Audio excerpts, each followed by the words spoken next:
Hi, this is Tamara from mooglyblog.com, and in this video, I'm going to be demonstrating how to crochet the Hygge cloud hat, which is a free pattern you'll find on mooglyblog.com, along with a matching scarf pattern.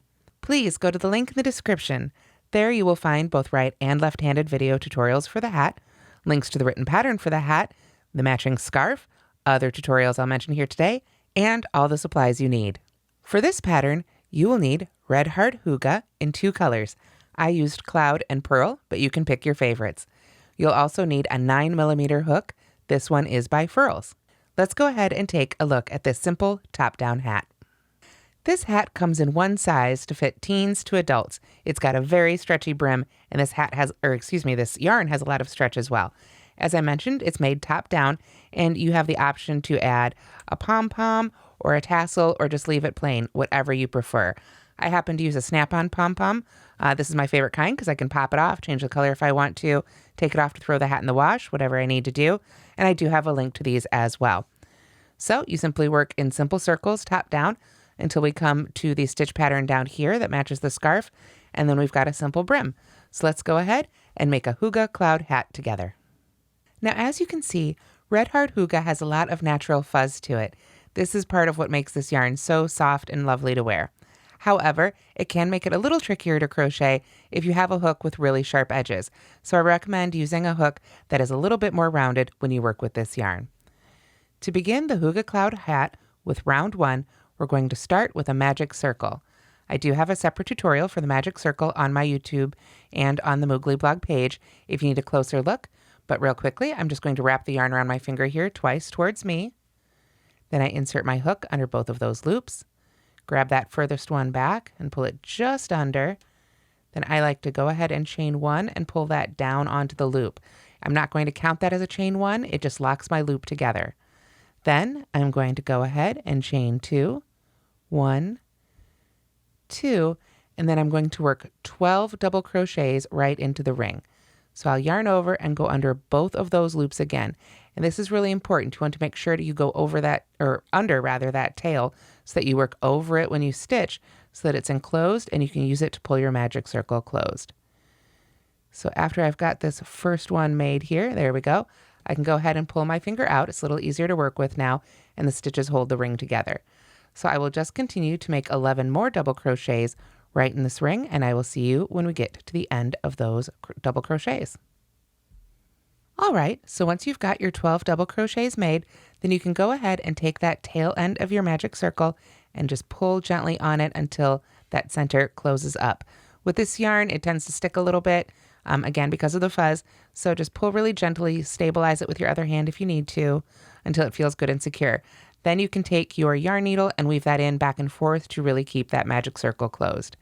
From here, I need to slip stitch to actually finish up this round.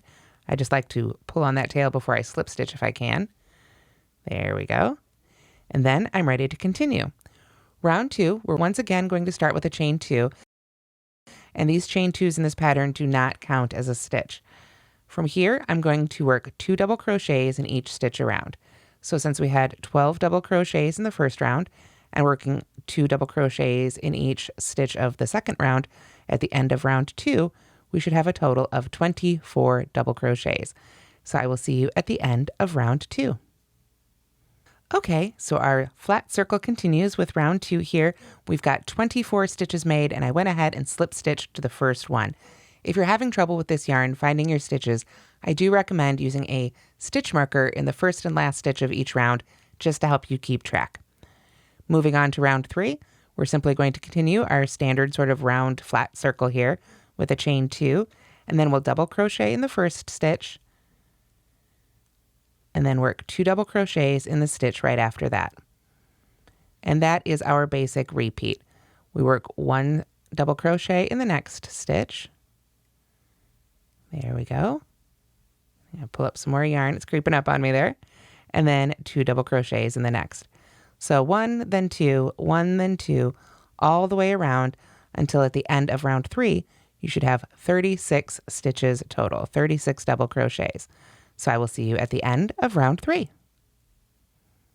Alrighty, so at the end of round 3, as I said, you should have 36 stitches total. Ready to begin round 4? We're going to start with a chain 2, 1, 2, and then we're going to work 2 double crochets in the first stitch.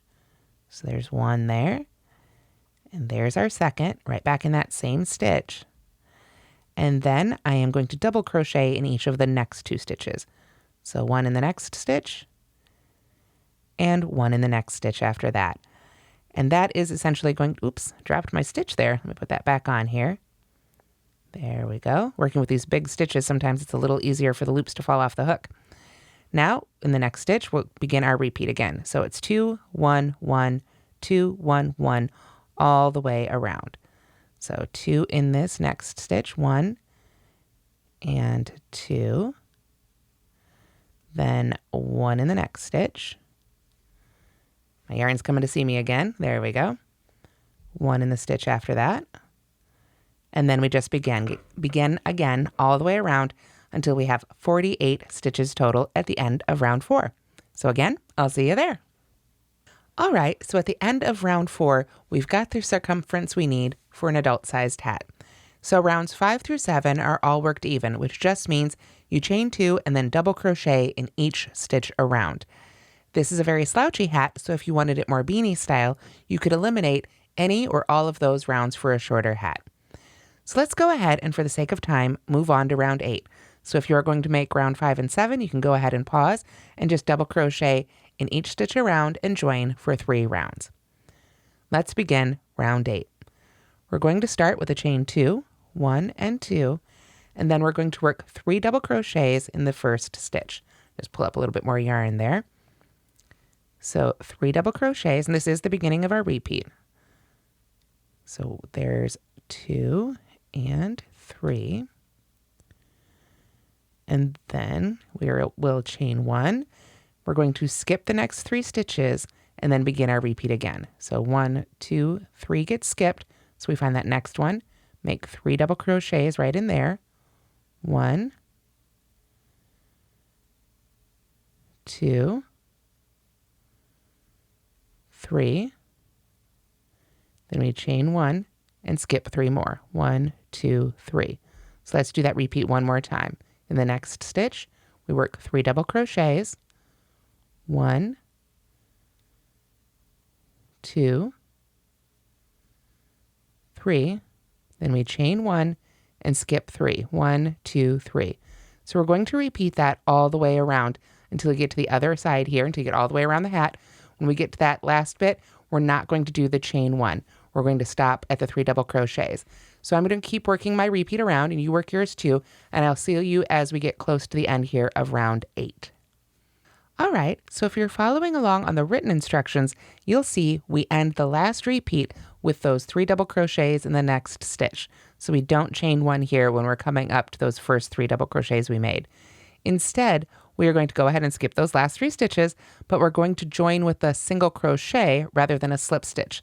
This will put our hook more back in the middle of this join rather than to the side, so that we can work right into that chain space that we'll create right here. So let me go ahead and demonstrate that for you now. I'll find that first double crochet I made, go right in there just as I would if I were going to do a slip stitch join like we normally do, pull up a loop, but instead of pulling it on through, I'll yarn over again and make a single crochet. You can see that just puts my hook back in the middle of that join there, right above that chain space. Well, what would be a chain space if we'd had a chain 1 there, but it lines me up there so I'm not angled over here when I begin my next round, which is round 9. At the end of round 8, if you want to count your stitches, you should have a total of 36 double crochets, and you would have 12 chains, but it would be 11 chains and 1 single crochet right there. So let's go ahead and begin round 9. Okay, so round 9 begins again with a chain 2. There we go. Again, that does not count as a stitch. What we're going to do now is double crochet around the single crochet just made, as if, again, this was a chain 1 and we had a chain 1 space here. So you'll yarn over and go just right into that big old space right under the single crochet and make a double crochet. There we go. Then we're going to double crochet in the second skipped stitch of the round below the previous round. Let me sort of move the hat here so you can see that a little better. What that means is, remember we had these 3 skip stitches down here? we just want to double crochet right in the middle. A little bit easier said than written out in instructions. So go right into that center stitch that we skipped, pull up the loop a little bit higher, and make your double crochet. Then we're going to double crochet one more time back into that, effectively that chain space. We'll yarn over, sort of give your stitches a yank if you need to so you can find that space again right under that single crochet and put your hook right in there and make another double crochet like so. Then all we need to do is chain 1, skip 3 stitches. So that's those next 3 stitches right there.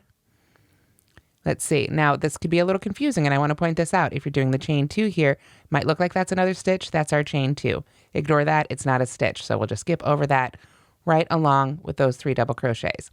Then we come to that next chain 1 space. So we'll yarn over, go into that chain 1 space with a double crochet. Then double crochet in the second or middle of those skipped stitches way down there underneath. And then double crochet right back in that chain 1 space. Then we chain 1 again, and that's our repeat. Go to the next chain 1 space, double crochet right in the chain 1 space. Then double crochet in the skipped center of the skipped stitches in the row below the previous row. Then double crochet back in that same chain 1 space again. And then chain 1. We're going to continue that all the way around until, again, we get over here where once again we're going to be joining with a single crochet. So you don't want to make that chain 1 there at the end of the repeat, just like we did in the previous round. We're just working into the chain 1 spaces here instead of into the stitches below. The chain 1 space, the center stitch below, and then the chain 1 space again. So I will see you as we get closer to the end of round 9. Okay, so as we approach the end of round 9 here, I've worked into that last chain 1 space. Kind of hard to see there, isn't it, with this fuzzy yarn? There we go. So I don't want to chain 1. I do want to skip those last 3, but I once again want to join with a single crochet. So I will find the first of those 3 double crochets that I worked into that first space there and just make a single crochet. And that round 9 is the basic stitch that's going to get us right on up to the brim. The only difference is we're going to do a couple little stripes. So rather than finishing that single crochet with the gray, what I should have done was finished it with our next color. So I'll go ahead and bring that up and we'll begin round 10 together. Okay, so I've brought up my color B, so it's ready for me. So what I'm going to go ahead and do is pull out that single crochet that I finished round 9 with. Get my hook back in there.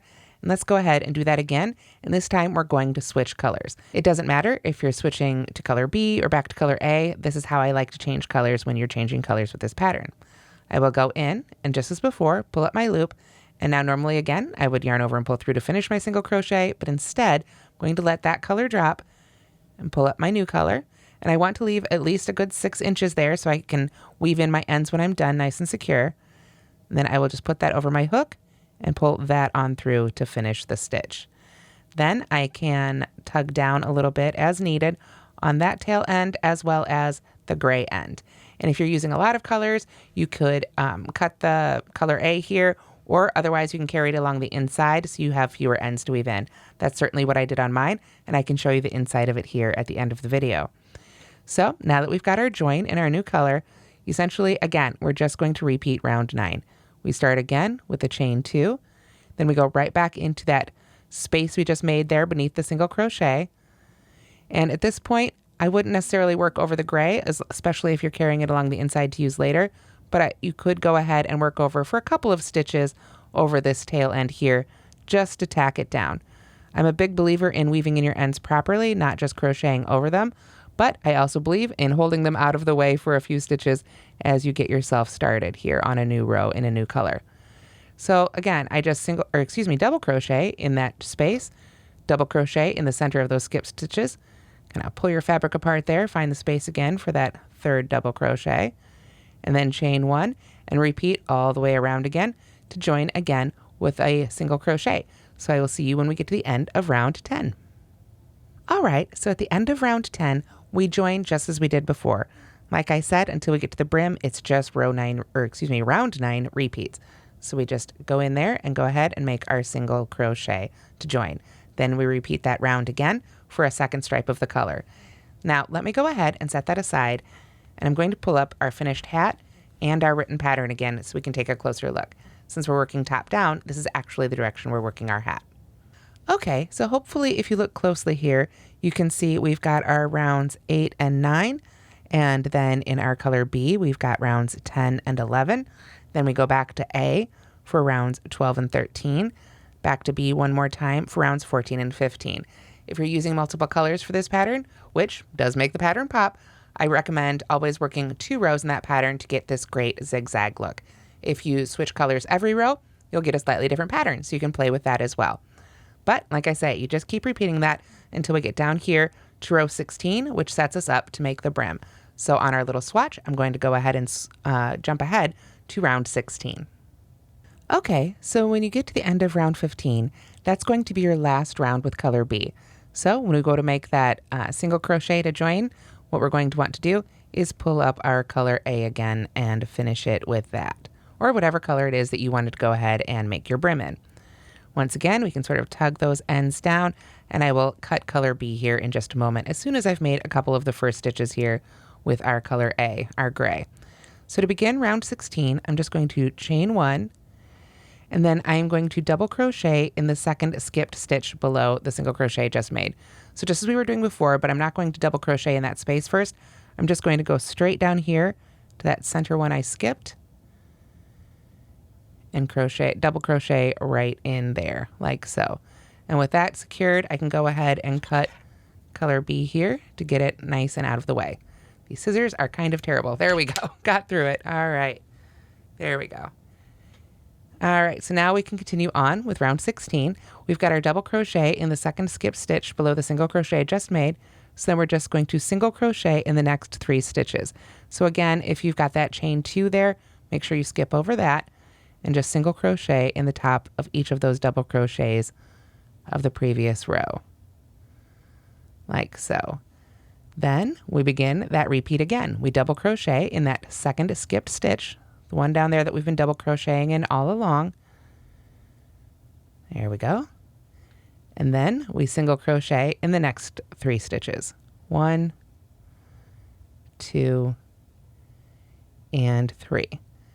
And that is our very simple repeat for this round. So double crochet in that second skipped stitch below, and then single crochet in the next 3, and repeat that until you get all the way around round 16, and I'll see you there. All right, so at the end of round 16, you should have a nice even row of stitches without any chain spaces to worry about.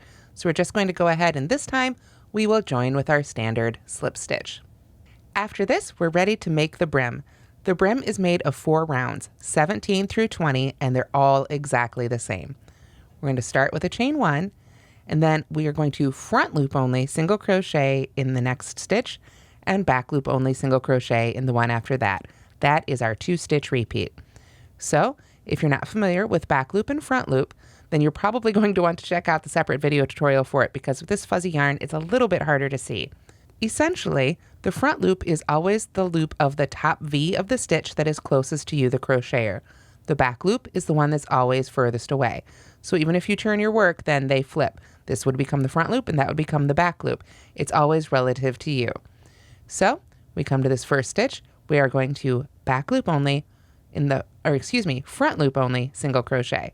So that means we just go under that very first loop and bring our hook up right in the middle of the stitch, pull up our loop, and single crochet. Then we go to the next stitch, and this time we want the back loop only. So we're going to insert our hook right in the middle of the stitch so that we come up under just the back loop and single crochet. There we go. Then we go to the next stitch for front loop and the next stitch for back loop. Just repeat that all the way around and join at the end. Okay, so that is how you make the brim. Again, it's just front loop only, back loop only, single crochets all the way around for 4 rounds. If you want it a little wider, add a couple rounds. You want it a little narrow, take a couple away. Prefer a different brim, go ahead and work the brim you like. It's a very versatile hat. I like the look of this one, but really you can use any brim to finish off your hat that you prefer. Now I'm going to go ahead and turn it inside out because I promised you to show you how I carried those yarns along the inside. And I will tell you, one of the things I love about this yarn, it's so fuzzy. It is so hard for me to find my ends and where I carried things. I tried to lay it out right before. There we go. I tried to lay it out so I could find it right away, but I still had to search for it. But if you look along the inside of the hat there, you can kind of see where I carried the white and the gray. Actually, we would have been going this way since we were working top down.